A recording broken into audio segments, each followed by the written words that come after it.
building up to our Deputy Minister's special envoy's meeting that will be held on Thursday. So very warm welcome. I think warm welcome from not a very warm Cape Town at the moment. But a warm welcome to all of you, our delegations from Russia, Brazil, China and India, to this meeting.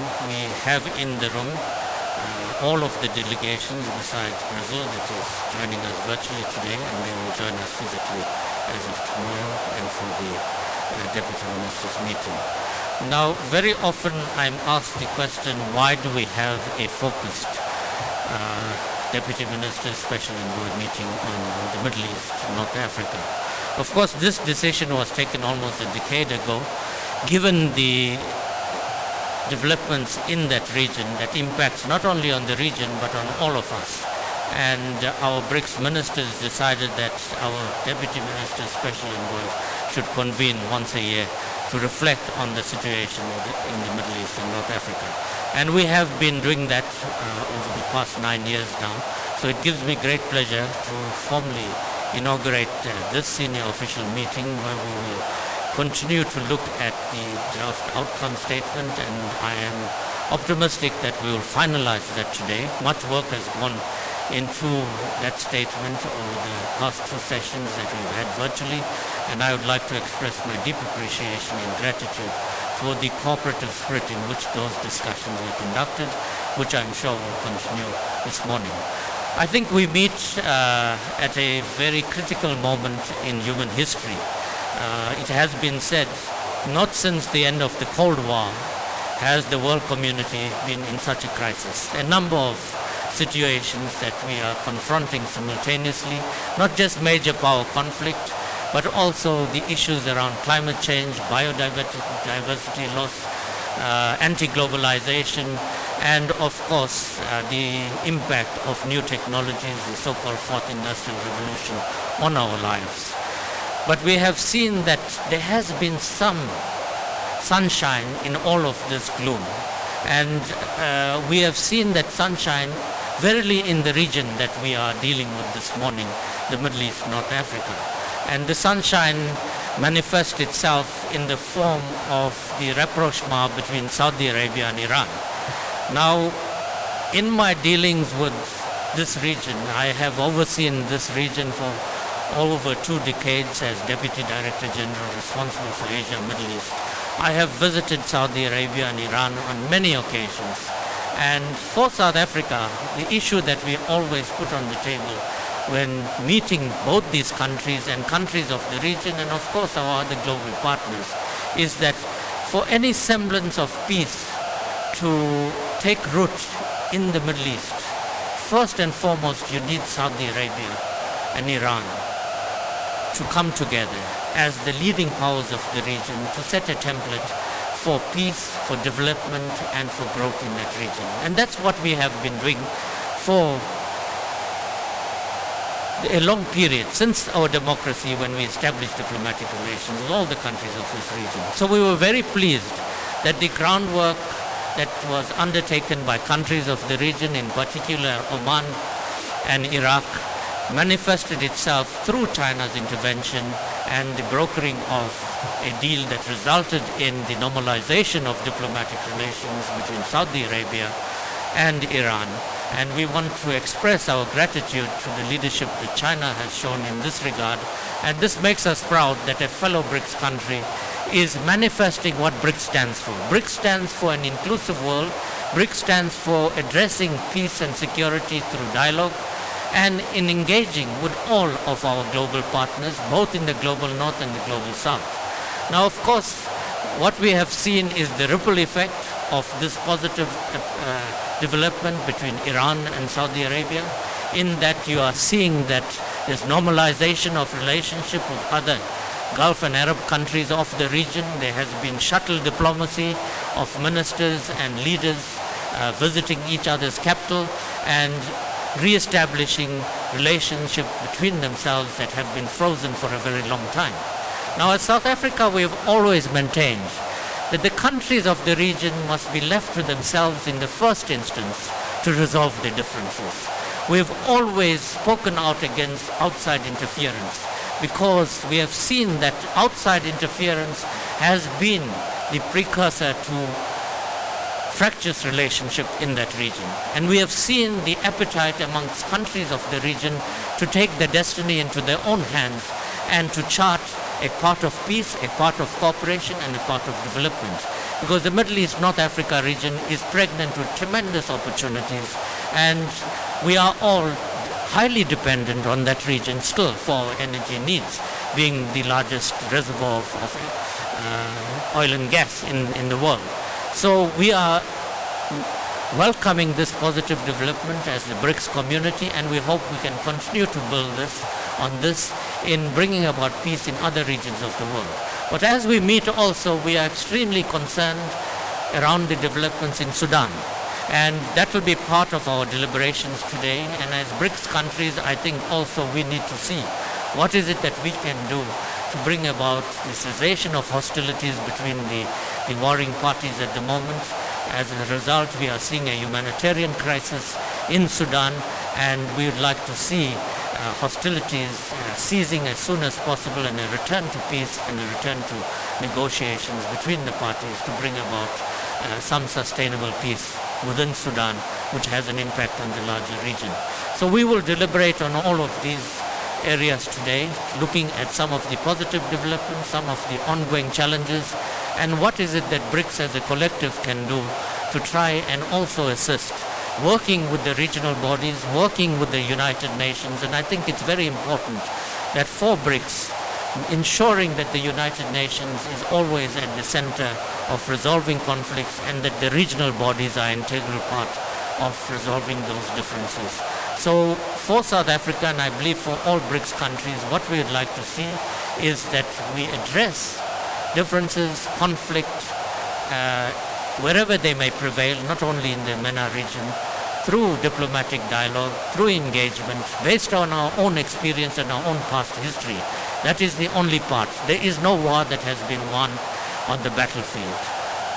Wars can only be won through negotiation, sitting around the table and finding an amicable solution, taking into account the interest of all parties.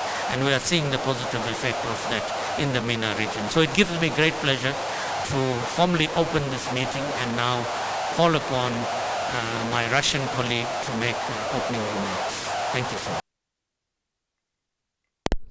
Signal to the parties in Sudan involved in the conflict to stop hostilities and restore peace.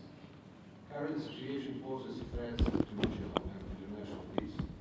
The so-called gray zones that are under law or no control of the authorities in such countries as Libya, Yemen, Syria, and Iraq lead to emergence of hotbeds of terrorism, drugs, and weapons trafficking. There are risks of spread of armed extremists beyond the region. Against this backdrop, we welcome agreements from March 10 between Saudi Arabia and Iran, reached with the help of the Chinese mediation on the normalization of relations between the two countries, and the meeting between their foreign ministers that followed on April 6 in Beijing. We hope that the rapprochement between Riyadh and Tehran will contribute to reduction in tensions around a number of regional hotspots and strengthening of security and stability in the Middle East. There are positive developments in restoration of ties between Saudi Arabia and Syria. For the first time since the outbreak of the Syrian conflict, the two ministers of foreign affairs exchanged official visits. We strongly oppose the course of the USA to create new dividing lines in the region and fuel conflicts.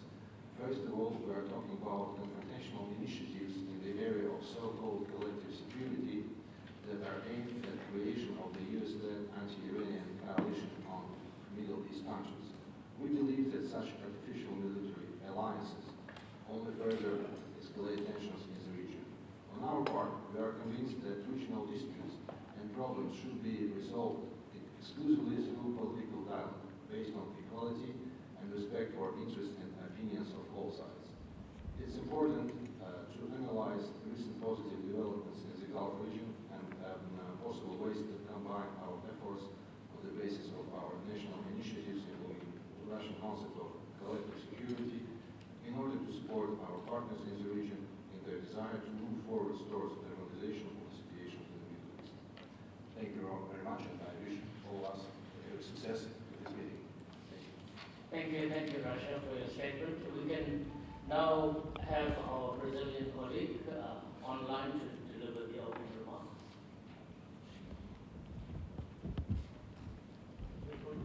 Professor AMB Sooklal, can you hear me? Yes, we can hear you clearly. Thank you. Thank you.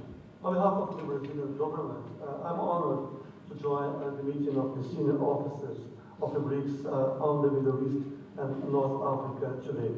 I apologize for not being able to be physically in Cape Town, but I did my job and wake up like 4 o'clock here, so I apologize for that. I wish to greet our colleagues from fellow BRICS states with whom I look forward to have a highly productive session today. I would like to thank especially the colleagues from South Africa for the organization of this meeting and the preparations for the special envoys on next Wednesday. And I also would like to have a special thanks to Ben Jobber that has been very helpful to us working virtually here.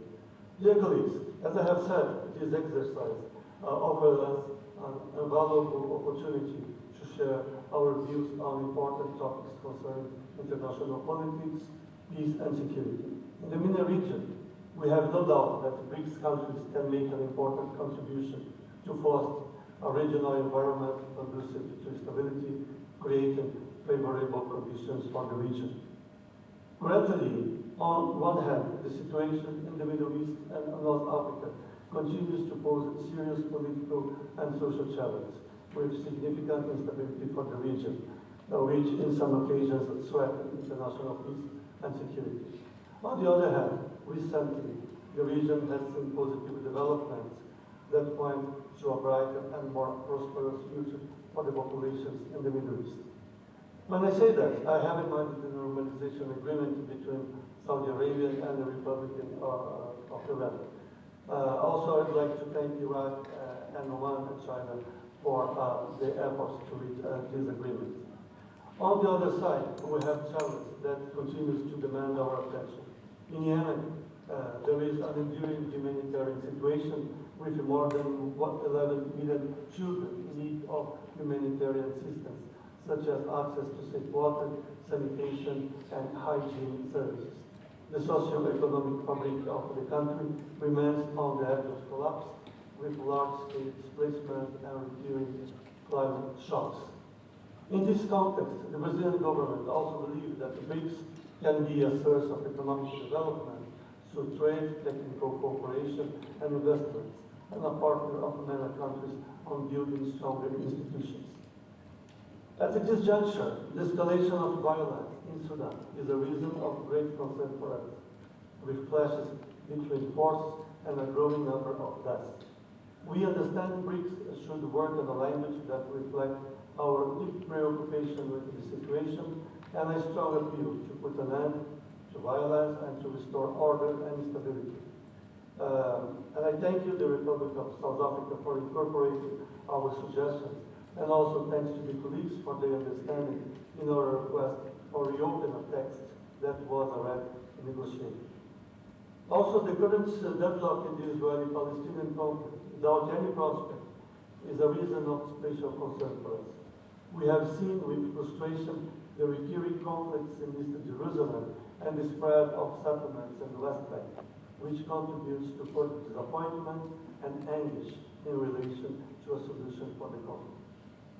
Dear colleagues, at this introductory stage, I'd like to stress that today it's even more imperative to reaffirm our commitment to core principles such as the respect for international law, to the central role of the United Nations in matters of international peace and security, and to political and diplomatic efforts for the pacific settlements of disputes. Likewise, it's also the time for the BRICS countries to reaffirm its weight as an actor that can join the great debates of our time while providing alternative perspectives and answers for our common challenges. We hope that the reassurance of core principles of peaceful coexistence should create favorable conditions for the region to translate its resources and young demographics into dynamic, prosperous societies, fully integrated in positive economic trends and in cooperative international environments. Finally, I would like to thank the colleagues for the spirit of partnership shown here in the negotiations of the joint statement. The commitment to find a common language and a shared vision about the problems of MENA region is the greatest evidence of the strength and vitality of our group. Thank you very much. Thank you, Ambassador, for your statement. We will now move to India for India's statement. Region. I commend the South African BRICS team led by Ambassador Sooklal to host this meeting to discuss developments in the region. The MENA region continues to be one of the most turbulent regions for a long time due to its interrelations with the political and security upheavals witnessed there. The countries in the region encompass vast diversity and are in different stages of economic development. The conflicts in the region continue to extend due to its complex nature, competitive geopolitics, and the failure of the international community, including the multilateral system, to adequately support the leadership and people in building mutual trust. The security landscape also continues to grow more complicated and fragmented, with rising number of state and non-state actors deploying modern weaponry. Politically speaking, there are a multitude of voices, each of which requires attention of the international community, particularly of groupings like BRICS. The synchronization of BRICS countries on regional issues will showcase to countries in this region that we stand with them while pursuing the ideals of effective global peace and security, zero tolerance to terrorism in all its forms and manifestations. India has a huge interest in the MENA region owing to our dependence on energy resources, large diaspora, substantial remittances and trade. I am hopeful that we will be concluding the negotiations, the joint statement of which most of the paras have already been agreed to. Thank you, Ulla. Thank you, Excellency, for your statement. We now move to China. Your Excellency, Professor AMB Sooklal, my colleagues from Brazil, Russia, and India, good morning. I thank therefore my dear colleagues for your great arrangement for the event today. Before our presentation starts, I met many old faces and many new friends here. I fully agree with Your Excellency's elaboration on the bilateral, on the international situation and the Middle East region. The Middle East region is now undergoing profound changes, where regional countries are showing stronger independence, solidarity, and reconciliation among themselves. At the same time, there is also an aspiration on the part of Middle East countries that BRICS will continue to play a constructive role in promoting peace, stability, and reconciliation in the region. Excellency, thank you for your appreciation for China's contribution to the security and stability in the region. The Chinese side hopes that during our consultation, the new changes in the Middle East and the new role played and the contribution made by BRICS countries can be reflected in the outcome document of the event. That is important for demonstrating a BRICS voice in solidarity and injecting positive energy into stronger development, peace, and stability in the Middle East. We look forward to fruitful results coming out of our consultation today, so as to better contribute to the success of the upcoming BRICS Foreign Ministers meeting. Thank you to all. Thank you, Chairman, for your statement. Let me thank all of the delegations for the opening remarks. I think we'll adjourn for 2 minutes